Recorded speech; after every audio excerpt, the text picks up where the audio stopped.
chance to make a first impression. So think of your body language like it's your autobiography in motion. It's a way of communicating to the world how you're feeling and thinking beyond just words.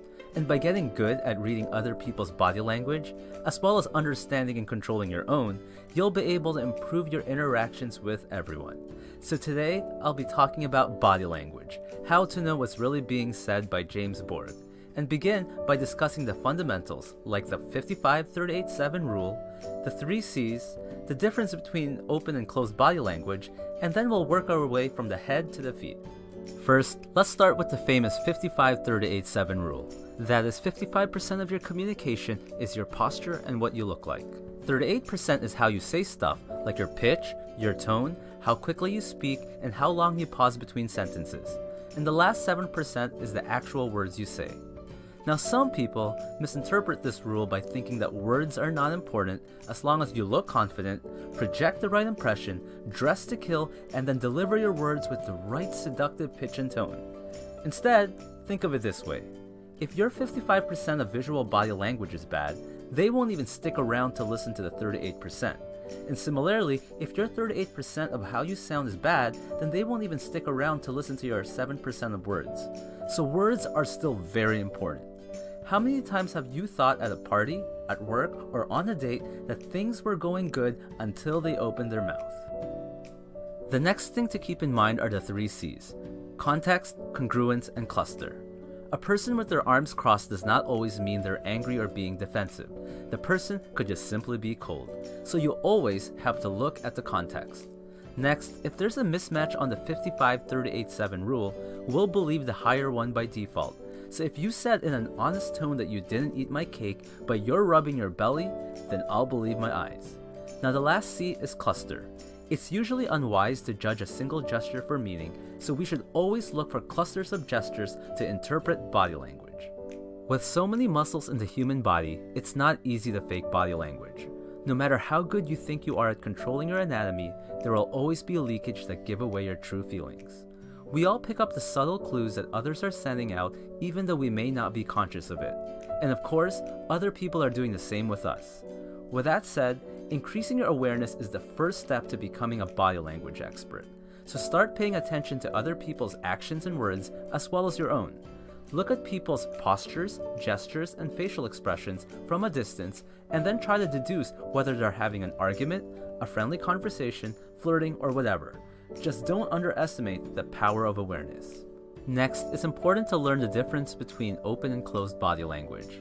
Open body language can be hands being in view, possibly with exposed palms, suggesting you're vulnerable to others but you're comfortable about it. It can also include good eye contact with your legs and posture being free.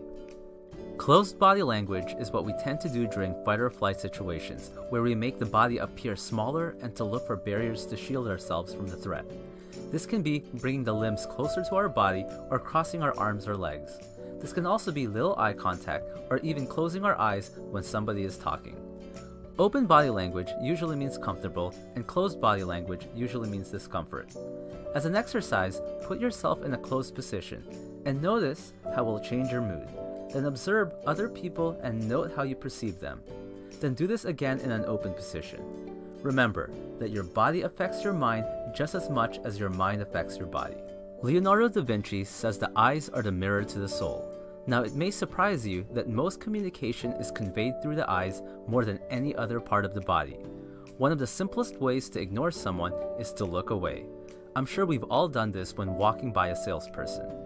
Failing to make eye contact sends the signal that you're untrustworthy, uninterested, or not confident. The eyes are so powerful that a gaze just held a few seconds longer than usual can be extremely powerful. But it's important to look away from time to time to release the tension. Otherwise, people can subconsciously put you in the "I don't trust this person" category if you stare too long. Now with business and strangers, focus your gaze high and between their eyes or around their forehead. With friends, focus between their eyes and mouth. On an intimate level, and when flirting, focus between the chin, long enough to show interest, then gaze back to their eyes. Be careful with this one, but if a person's eyes move up, they might be accessing an image or visualizing something. If they're looking down, they might be accessing a feeling. And left or right, they might be trying to access some sort of sound. Next, an average blink is 8 to 15 times a minute. If someone is blinking rapidly or they flutter their eyelids, that could mean the person is anxious, sad, embarrassed, or even trying to hide something. Also, if you watch political interviews or just any two people interact, you might notice the person who feels more superior tends to blink less. Lastly, the eyes are also important in determining if a smile is real. Imagine how a host of a party might smile as he greets a guest he doesn't like and was just forced to invite, versus someone you know he genuinely likes.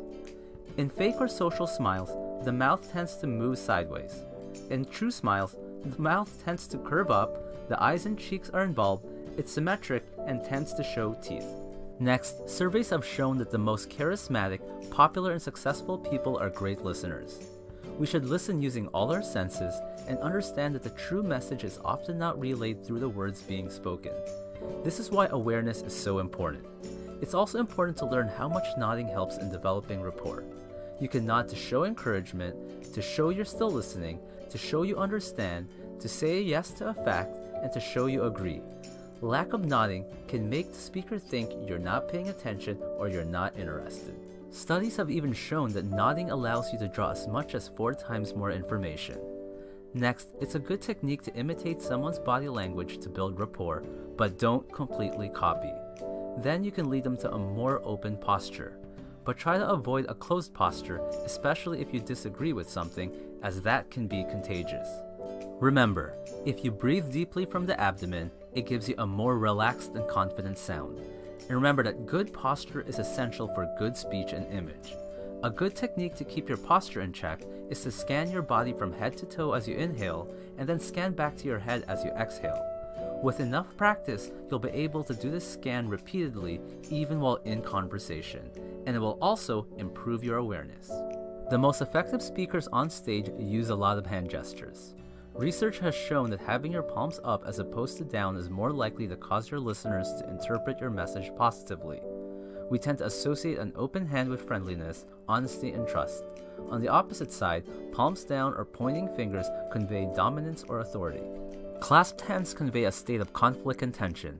The higher the hands are, the higher the resistance. Steepling hands convey confidence and wisdom. Consider trying them in a meeting or interview.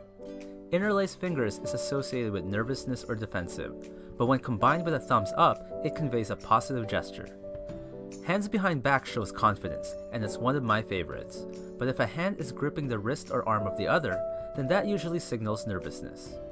The hand to the face does not necessarily mean boredom. Sometimes it's a switch to intensify concentration. If the hand is folded into a fist, then the person may have heard something disturbing. But remember cluster and focus on the eyes as well to confirm. Next, the hand covering mouth usually conveys disagreement. Folded arms can convey discomfort, aggression, at times confidence, but is usually some sort of defense barrier. When I'm trying to persuade someone, especially in sales, I might give them a drink or get the person to do something or look at something to get them to uncross their arms, because I know as long as they remain in that position, their attitude will not change. Partial arms crossed are very common with women and often means discomfort or nervousness. Similarly, women are more likely to do the hand to the neck gesture, which is a way to comfort themselves. Men are more likely to put their hand under their chin. We are conditioned to turn towards things and people we like, so if a girl is flirting with 2 guys, check which direction her lower body is facing to see who she's more interested in. And if you're in a conversation and the person turns their lower body, it could mean that they need or want to go. Don't underestimate the lower body, especially for detecting lies. Kids early on learn how to lie with their facial expressions, but as you move down the body towards the feet, people are less and less trained. Next, the "one day you can be as good as me" pose can show arrogance and can irritate many people, even if it's not directed at them. Lastly, proximity is very important. You can often tell how close 2 people are based on how close they are interacting. We all have our own personal bubble. You can be rejected if you enter someone's bubble too quickly. Now for 3 things to be cautious about. Number 1, habits can play a factor. It's important to first establish a baseline before trying to really interpret someone's body language. And if you haven't met a person before, you won't know their baseline, and vice versa. Number 2, culture can play a factor. Thumbs up can mean the number 1 in Germany, Number 5 in Japan, and up yours if thrusted upwards like you're hitchhiking when done in Australia. Number 3, it's important to know the science of body language is not an exact science. Humans are very complex beings and nothing can ever be straightforward. Now, it's true that some people will just naturally be better at reading body language or controlling their own than others. But just like sports, you can improve yours. While you may never match the gifted few, you can definitely improve. So with enough practice, you might just become a human lie detector, develop an amazing poker face, ace that interview, and even improve your love life. Thanks for watching. If you like this video, then choose one of the following. You can either A, subscribe and like, B, listen to the share bear over there and show that you care, C, add me on Snapchat to stay in touch, or D, tell me to blow myself up.